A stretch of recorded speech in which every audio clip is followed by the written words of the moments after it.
Thank you for listening to Shy Sox Talk with your hosts, Chris and Matt, your weekly place for White Sox fan reactions. Kick back, relax, grab your favorite beverage, and enjoy the show. Hello and welcome to episode 23 of Shy Sox Talk. My name is Chris, as always, here with my trusty co-host Matt. How are you tonight? What up? 23, episode 23, and me. Look at that.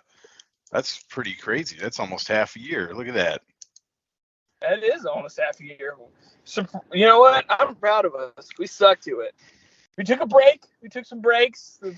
Things were happening in life. Yeah, people getting married, people are dying, a whole bunch of stuff. So, yeah, but we're not pros.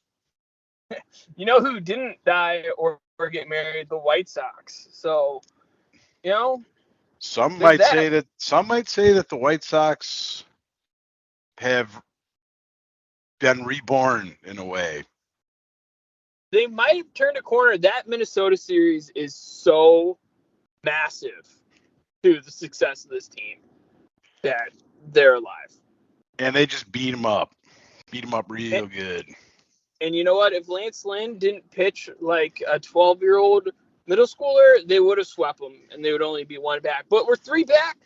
With about as bad as they played, three back, alive at the All-Star break, 500. I'll take that as a fan. Looking to get healthy, everyone got a little rest, even Dylan Cease, who probably should have started the All-Star game. Because I don't know why he's statistically the best pitcher in the American League, but didn't make the All-Star game for whatever reason. I think they're geared up. I'm kind of almost a little happy that they only took 3 of 4, because they lost that third game, and then they just came back and kicked ass again in game 4. So it kind of showed something that they haven't really shown all year, a little resilience. And you know what? That game 4, they started a little slow too. They kind of, fourth inning, put it together. But before that, we're kind of taking their merry old time at trying to figure out Chris Archer, making him look like he should be winning the AL Cy Young. They got the job done. And Josh Harrison showed up too all weekend.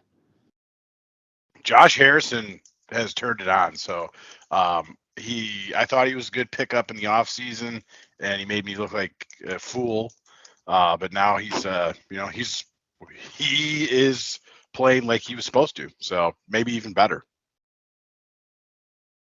Which, you know what? I mean, he's picking it up. Andrew Vaughn is starting to look more and more like a stud. First White Sox player since Frank Thomas to get 2 RBIs each of a 4-game set. And when you're doing something Frank did, you're doing something right. You are absolutely doing something right. And his swing is butter smooth, and he crushed a couple home runs against the Twins. I think one was 444 to like left center field. It was absolutely murdered. Yeah, and Luis crushed a grand slam. The whole team showed up on the road trip, and you went 5-3. You can't ask for a lot more taking on Cleveland and then the Twins. Yeah, I hope Luis is all right, because he's kind of got like a lightheadedness, and I haven't heard any updates on it. So hopefully that's a good sign.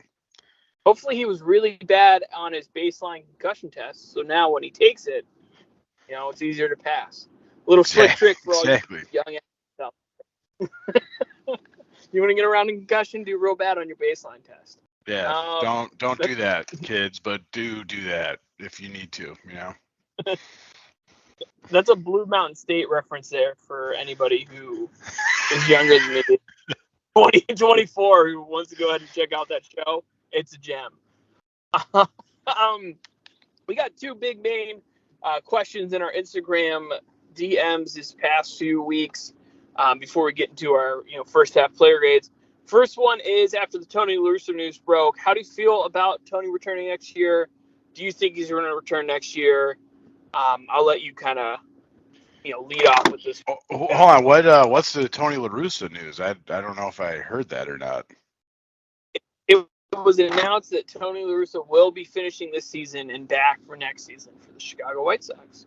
I must have missed that somehow. Not happy to hear that at all. I mean, he shouldn't be back. He shouldn't. He's bad. He's horrible. He's horrible. But I don't know. Seems like they're playing, so I don't really mind him finishing this season. Being back next season, I think there's way better options. I agree with that. I don't think Jerry's ever going to fire Tony La Russa. The headline, White Sox fire Tony La Russa, will never happen again because Jerry's expressed that it's his biggest regret or whatever in life, like a psychopath. But, I think a real possibility is I don't buy him being back next year, but I could see something where, like, the White Sox, Tony La Russa comes out and says, I'm a little too old, life on the road, I can't do it. He's 77, turning 78. I don't think we'll ever see the headline that La Russa was fired by the White Sox, but I can see the headline, La Russa decides to step down because of age or tenure or whatever. Or he gets some sort of senior role in the front office. I think wouldn't that make up for firing him in the it's also like it was ultimately like a good thing for Tony La Russa's career that he got fired. He went on to win a World Series with the A's and multiple World Series, with the A's and Cardinals. So, I don't think he's very upset about that when he thinks about it. And we did a favor, okay? We did him a favor, if anything. We could just switch him and Kenny Williams. It sounds like he wants president and manager or player, right? Player, GM manager. I don't know. I think we lost you for a second there, Chris. Oh, I was saying Kenny and Tony could go ahead and flip roles. We'll just let Kenny be the manager and we'll let Tony be the president of the cooperative. I think anyone would be better than Tony for a managing position, personally. So I'm all for that trade. And then the other big one we got was Juan Soto turning down the contract offers in Washington, looking like he's going to be on the trade block. What do you think the chances are the Chicago White Sox are going to get him? And I will lead off on this, and I think it's a 0% chance. I don't think the White Sox have the pieces, or the pieces that they would have to give up aren't like you just wouldn't give them up. You have to outbid teams. And the White Sox. Yep, and he turned down a $440 million extension, so he's like probably looking for $50 million a year or something, or like $500 million even, and that's just never going to happen. And I don't really even know if that's a good idea to give someone that much money. And the White Sox aren't going to pay him, even if he was like, I'll look for $300 million. Like the White Sox won't pay him. There would be no. I've seen mock trades float around with like Eloy, Kopech, Montgomery, Vera, like the whole home getting thrown at him, and it's not a thing I would want. I don't want the White Sox to do it for 2 seasons of a guy that won't have, because you would have to trade him because he wouldn't be coming back. Yeah, I mean, you just you don't have the bullets. You don't have the bullets to trade for him. Zero. You'd have to literally trade. You'd have to trade every player in your farm system that's worth even mentioning, to even get Vaughn and Crochet and Vaughn, yeah, and pros, and it's just I don't think it'd be worth it. I don't think so either. Somebody's going to drastically overpay for him in prospects and actual dollar amount. And speaking of trades, as a little side note, trade deadline coming up. You know who I'd love to see the White Sox trade for? He is a Washington National. Josh Bell. Josh Bell. You know who I thought I've seen a lot of guys mention for a good trade piece for the White Sox, and I kind of like it, is Ian Happ. From the north side? Yep, from the Cubbies. Because he can play second base, he can play the corner outfield, he can play the infield. And he can hit. So he's always been able to hit. Switch hitter too. Yep. My memory from MLB The Show. I don't know where you're going to fit Josh Bell. I guess he can play the outfield, but DH. I have Josh Bell at the DH. You put Vaughn in right, you let Josh Bell DH, and then when Grandal comes back, you got 3 guys from the left side you can hit. if Grandal figures it out, which I'm sure we'll get a little bit more into here in a few moments. Yeah, I mean, it looks like he's kind of figuring it out in AAA. So, and you know what? Let's kick it off. Let's start behind the dish here. I got two names to grade behind the dish for the first half.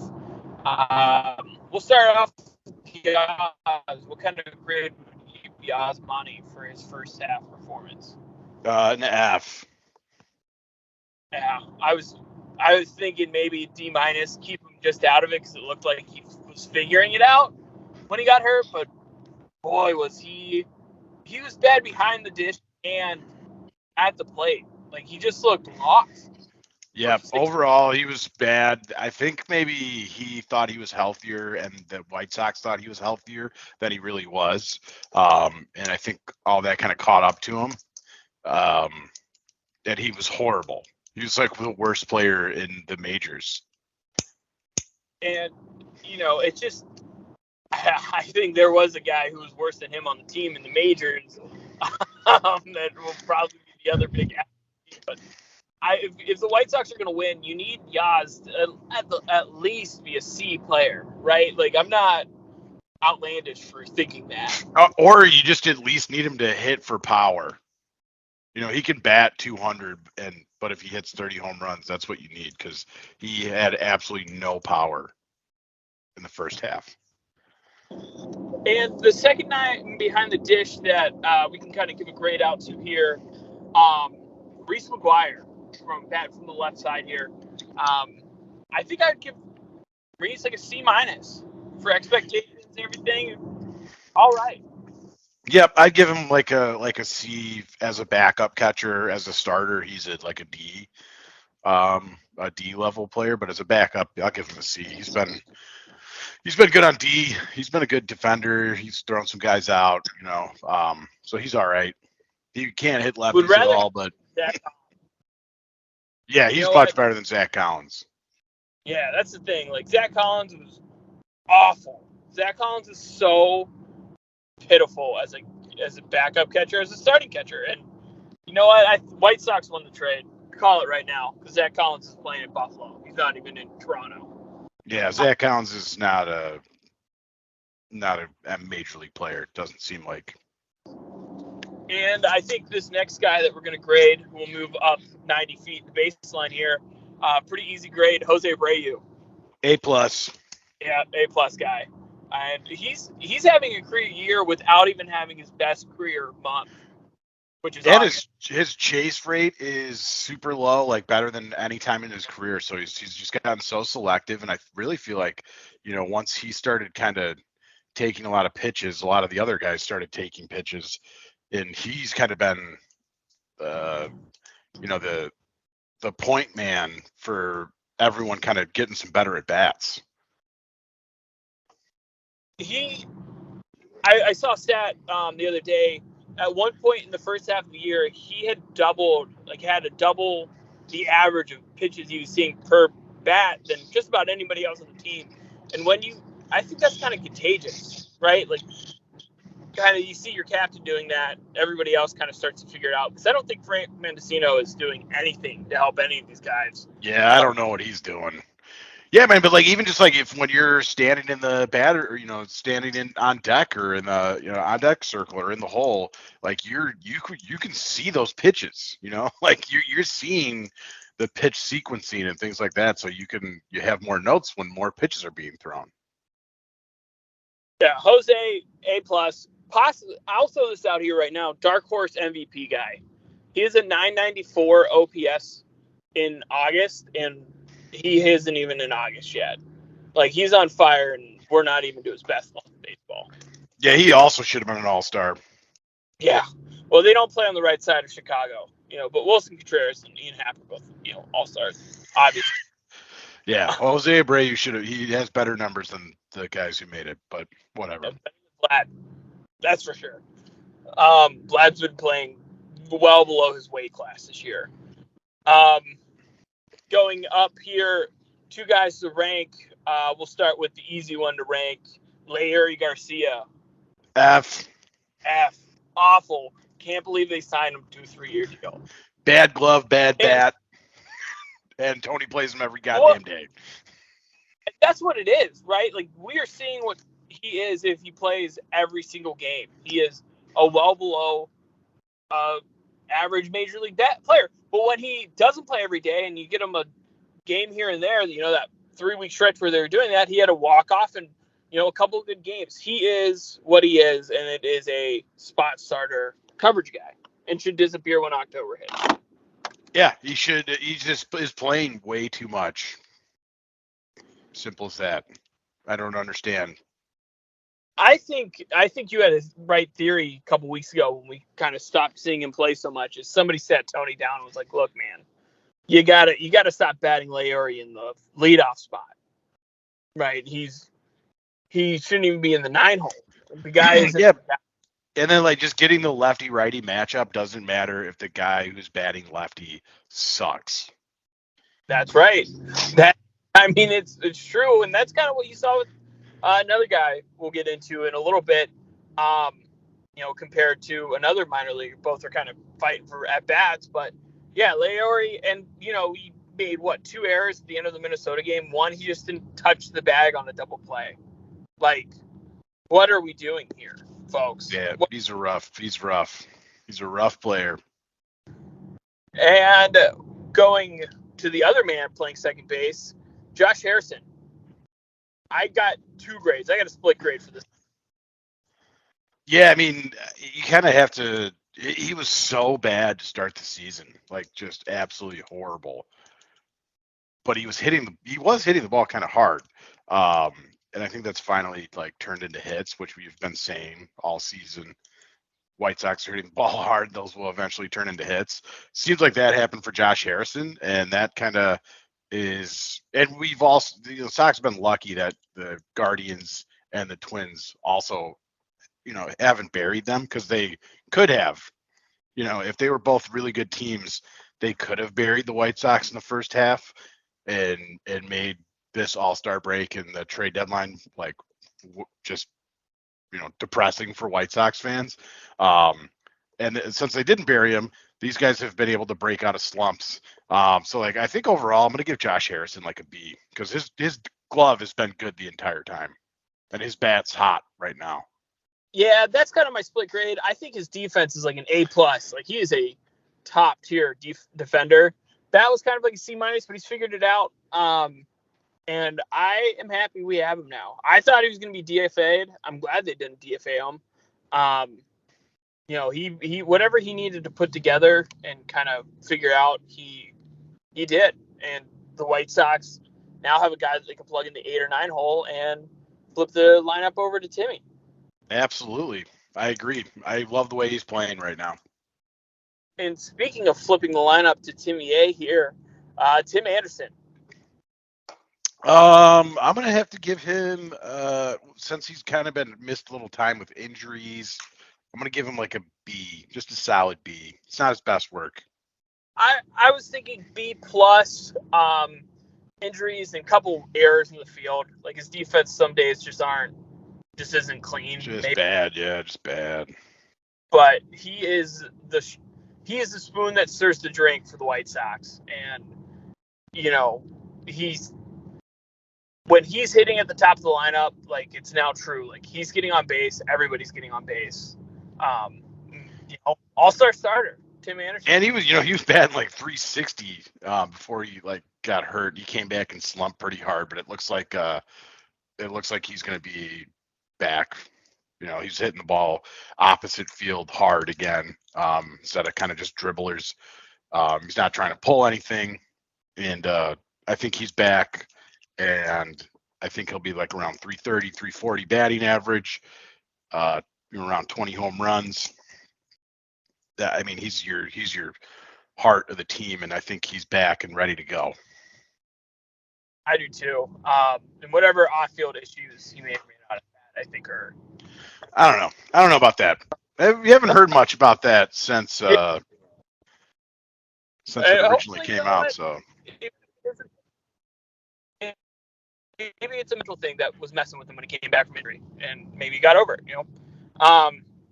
Moving a little over here to a guy that personally I love and I'm happy is looked like he kind of figured it out at the dish because it was getting bad there.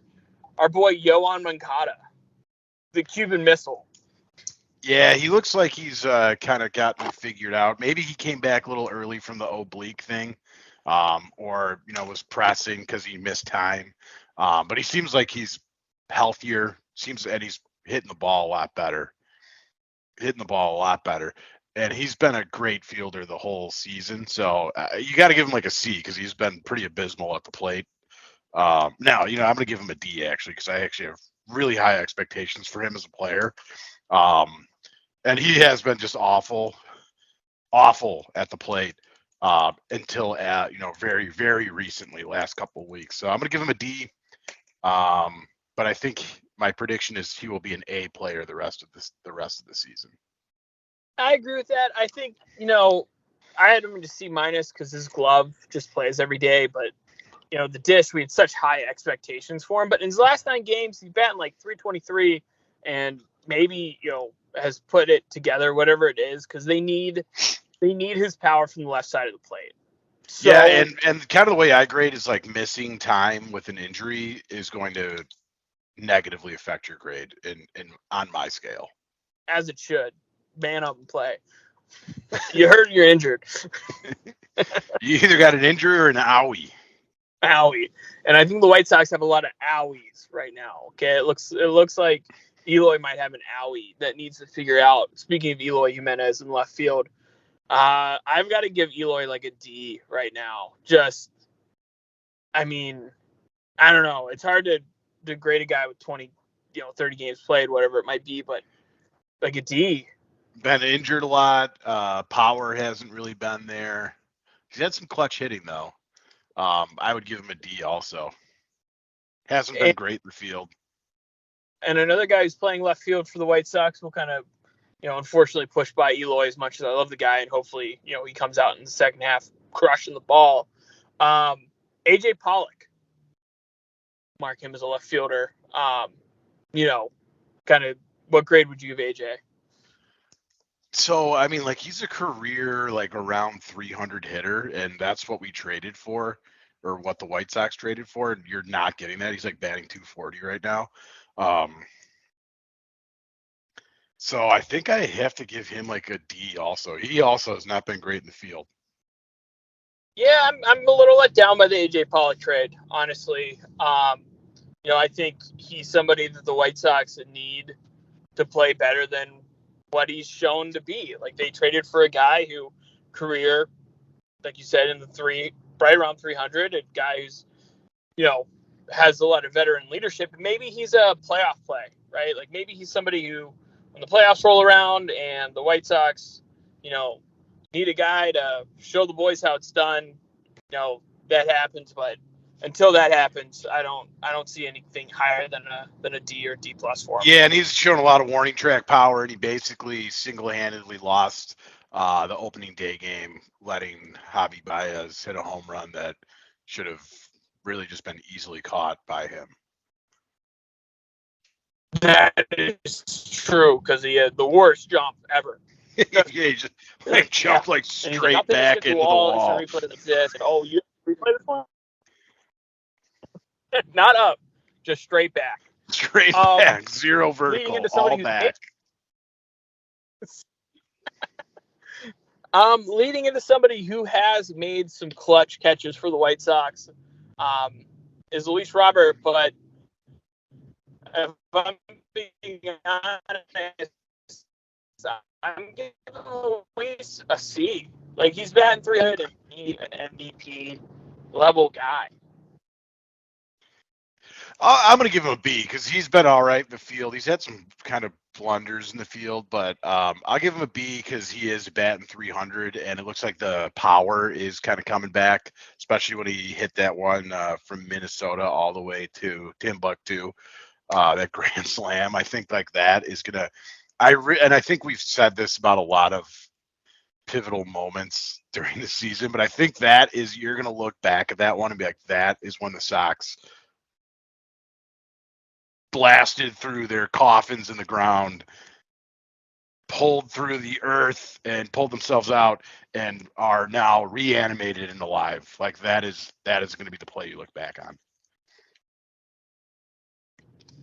You know what, I could agree with that. Another thing with that play is that, the White Sox capitalized on a defensive mistake by Minnesota that inning.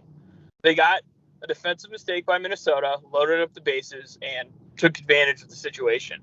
I think with 2 outs, too. That was a super clutch hit by Luis. Yeah, if you're getting extra at-bats, you got to do something with them. That's what good teams do.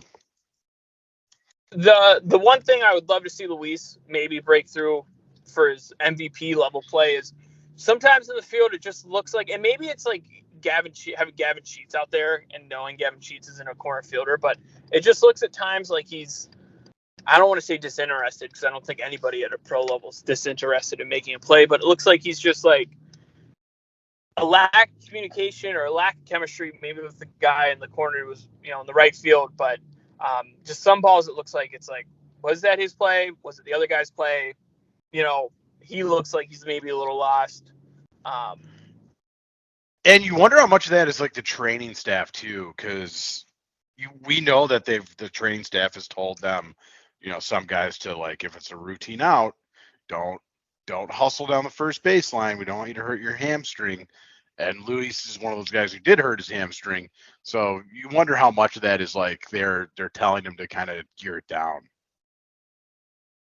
You know what? I'll take a single in Minnesota in June, and Luis Robert be at full speed in October. Yeah, I mean that might be part of it. We just don't know. Unfortunately, we're not flies on the wall in Tony Lewis's office. Wish we could. We could hear about all Scott. Probably a lot of flies in there. You know what I mean? He's an old man.